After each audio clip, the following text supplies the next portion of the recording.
അറിയില്ല എന്നാണ് എനിക്ക് തോന്നുന്നത്. ഇത് വാസ്തവത്തിൽ എന്തോ ഒരു വലിയ മാന്ത്രിക ശക്തി നമ്മുടെ ഉസ്താദിനുണ്ട് എന്നതിന്റെ തെളിവാണ്. ഞാൻ ഇന്ന് രാവിലെ പ്ലെയിൻ ഇറങ്ങി കുറച്ച് ആളുകൾ ഈ യോഗത്തിൽ സംബന്ധിക്കേണ്ടവർ ആ പ്ലെയിനിൽ ഉണ്ടായിരുന്നു. വന്നിറങ്ങുമ്പോൾ എന്തൊരു മഴയായിരുന്നെന്നറിയാമോ?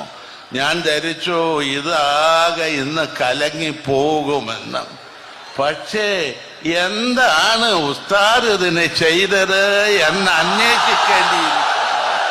അതുകൂടി അന്വേഷണ വിധേയമാക്കണമെന്ന് ചിലർ പറയാനിടയുണ്ട് എന്ന് മാത്രമേ ഞാൻ പറയുന്നു. ഏതായാലും ഈ സമ്മേളനം ഒരു കാര്യം തെളിയിക്കപ്പെട്ടിരിക്കുകയാണ്.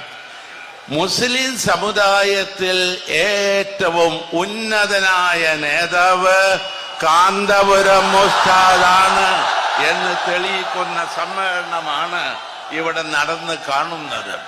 ഇതിൽ അസൂയപ്പെട്ടിട്ടൊന്നും കാര്യമില്ല എന്ന് മാത്രം ജനങ്ങളോട് പറയട്ടെ.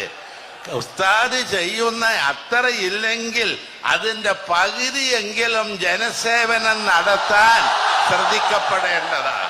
അങ്ങനെ ചെയ്താൽ ജനസേവനത്തിനുള്ള പിന്തുണയാണ് ഇവിടെ ലഭിച്ചതെന്നുള്ള കാര്യം നിങ്ങൾ കാണണം. ഞാൻ എൻ്റെ വാക്കുകൾ നീട്ടിക്കൊണ്ടുപോകുന്നില്ല. ഒരു കാര്യം ഞാൻ പറയട്ടെ.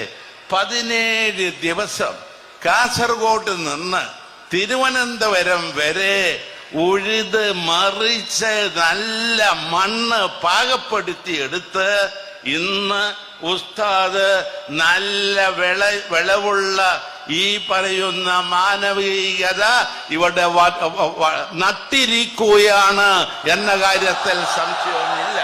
ഇത് വളരും. ഇതിനെ നശിപ്പിക്കാൻ ഒരു കീടത്തിനും സാധ്യമല്ല എന്നുള്ള കാര്യം നിങ്ങൾ ഓർക്കണം.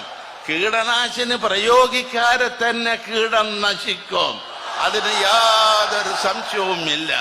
ഈ മാനവികത ഈ മണ്ണിൽ വളരും. കാരണം ആ നിൽക്കുന്നത് മുസ്ലിം പള്ളിയാണ്, അതിനെ തൊട്ട് കാണുന്നത് ഹൈന്ദവ ക്ഷേത്രമാണ്, അതിന്റെ മുമ്പിൽ കാണുന്നത് ഒരു ചർച്ചാണ്. ഇത് ഈ മൂന്നിന്റെയും സംഗമമാണ്. അതുകൊണ്ടായിരിക്കും ഒരു പക്ഷേ ചന്ദ്രശേഖരൻ നായർ സ്റ്റേഡിയം തെരഞ്ഞെടുത്തത് എന്ന് ഞാൻ മനസ്സിലാക്കുന്നു.